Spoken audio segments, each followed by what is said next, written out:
Bismillahirrahmanirrahim.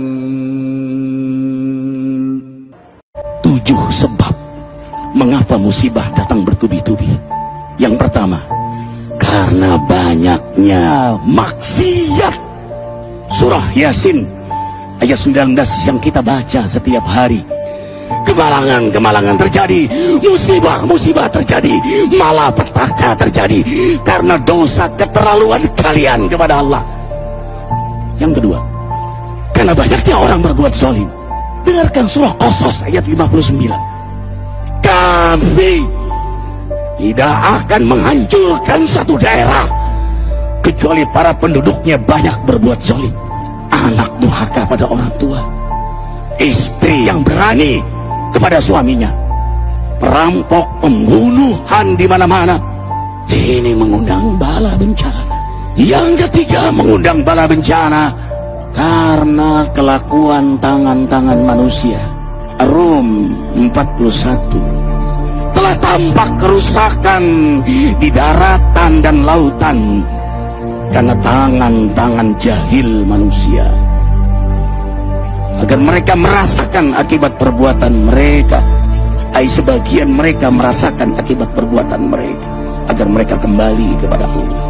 Yang keempat, bencana terjadi karena para tokoh melakukan kemaksiatan dan kezaliman. Dengarkan dengan iman, wahai penduduk Indonesia yang mulia. Bila kami ingin menghancurkan suatu negeri, kami perintahkan para tokohnya untuk taat kepada Allah, tapi mereka maksiat, tapi mereka berbuat zalim, tapi mereka hianat kepadaku dan kepada makhlukku. Fahaqa alaihil qaul, maka haklah untuk mereka datang bala bencana seperti kaum Ad, kaum Samud, kaum Lut, kaum Nuh. Kami hancurkan sehancur-hancurnya. Siapa tokoh itu? Para pemimpin kita yang sumpah Al-Quran di kepalanya, demi Allah tidak korupsi. Lalu korupsi. Siapa lagi? Hartawan, orang-orang kaya yang dengan harta berpoya-poya, sombong, maksiat dengan kekayaannya di tengah orang yang banyak menderita. Siapa lagi? Ulama yang menjual ayat-ayat Allah dengan murah. Subhanallah. Yang kelima, mengapa bala bencana terjadi? Karena orang-orang soleh, orang-orang baik diam melihat kemaksiatan dan kemungkaran. Surah Al-Anfal ayat 25. Takutlah kalian dengan musibah yang tidak hanya menimpa orang yang maksiat, orang yang berbuat zalim, tapi juga kalian orang-orang soleh. Maka masa bodoh dengan kemaksiatan bukanlah sikap seorang mukmin. Amar ma'ruf nahi munkar adalah amal cerdas. Yang keenam, justru karena rahmat Allah, karena peringatan yang Allah hadirkan agar hadir mahkamah kesadaran kita. Ikhwah, dengarkan dengan iman surah Al-Baqarah ayat 155, 156, 157. Kami pasti uji kalian dengan sesuatu yang buat kalian takut lapar, takut miskin, takut kematian.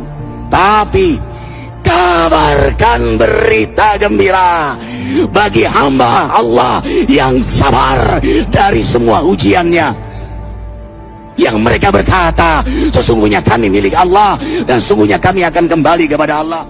Yang terakhir, yang ketujuh, ada yang nanya, bagaimana yang maksiat yang selamat?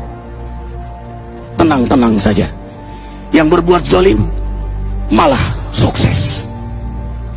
Di mana keadilannya? Allah Maha Adil. Dengarkan surah Hud ayat 15-16.